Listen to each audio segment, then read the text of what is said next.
Welcome to session 5 of Better Conversations. And in this session, we will be discussing the habit of connecting. And we're going to do that by exploring what was a huge aha moment for me, and that was this concept of bids for connection. But before we begin, we have to understand that we have a loneliness epidemic going on in the United States. Vivek Murphy, the Surgeon General of the United States, says that the greatest threat to health in the world today is loneliness. He says that 22% of adults in the US are often or always lonely, and 1 in 3 adults over the age of 45 are lonely. One type of loneliness is intimate loneliness, attention from someone that really understands us and where we feel a deep sense of connection. Sometimes we have relational loneliness. We want more friends in our lives. And then a third type is collective loneliness. We want to be part of a group or of a team. And you can have one kind of loneliness and not the other kind and still feel alone. You can have a happy, healthy relationship with someone, but still feel lonely because you don't have friends or don't have a group that you affiliate with, or vice versa. People often aren't having the chance to connect how they need to on some level or another in some aspects of their lives. John Cassiopo says this nourishment of connection is just as important to us as food or water. Learning how to connect to others is an important tool in our quest to cure loneliness. Dr. John Gottman suggests that successful relationships are built on how well partners respond to and engage with each other's what he calls bids for connection. So, responding positively and acting to these bids helps to strengthen the emotional bond and foster a sense of connection and intimacy.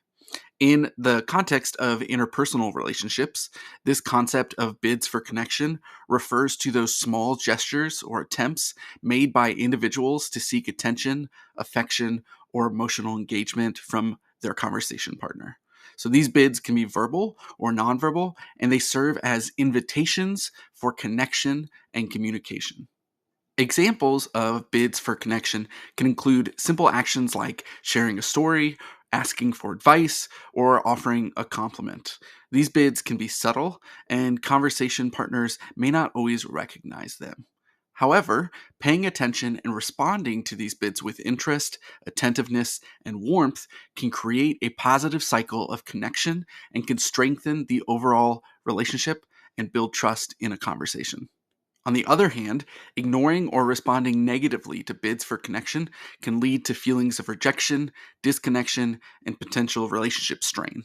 Understanding and valuing the importance of bids for connection can contribute to building healthy and fulfilling relationships. So, by actively recognizing and respondingly positive to these bids, individuals can create a more nurturing and connected environment. If my wife entered the room and said, "Sheesh, I gave that presentation today and I was so nervous," that is an example of a bid for attention. Now, how I respond to that bid says a lot. So I could turn towards the bid. Tell me how it went. I could turn away from that bid by, continuing to scroll on my phone, or I could turn against that bid by saying something like, "Can't you see I'm working?" This concept is true at work as well. In the professional world, the concepts of bids for connection can play a significant role in either building a relationship or fostering effective communication. While the dynamics may differ from personal relationships, the fundamental principle remains the same: the importance of recognizing and responding to bids for connection. So, in a professional setting, bids for connection can manifest in different ways. They can include gestures such as seeking advice, initiating small talk, sharing personal experiences, maybe offering compliments or expressing interest in someone's work or achievement. And these bids serve as attempts to establish rapport, build trust, and create a positive working relationships. I notice these bids in school settings most often in the morning when a principal walks down the hallway.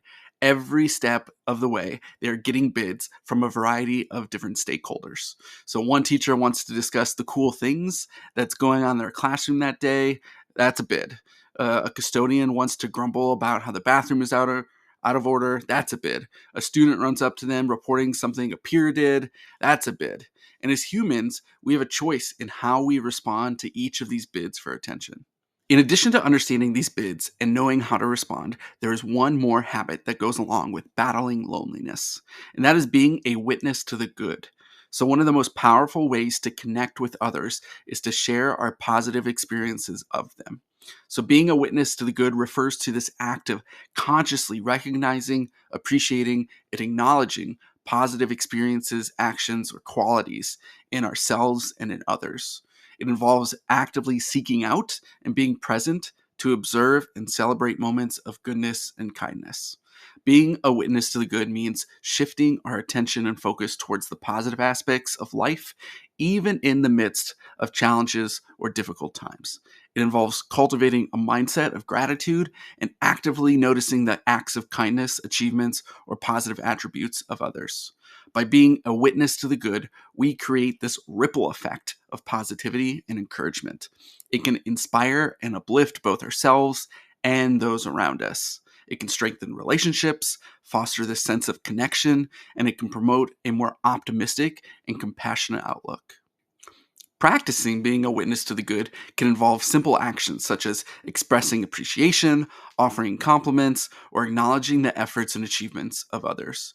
It also involves taking time to reflect on and savoring positive experiences and finding joy being in the present. You focus on strengths and virtues within ourselves and within others. Being a witness to the good is not about denying or ignoring the challenges or negative aspects of life. Rather, it is about consciously choosing to shift our attention and perspective to recognize and amplify the positive. It is a practice that cultivates gratitude, kindness, and a greater sense of overall well being. It also helps us combat that loneliness epidemic we talked about in the beginning.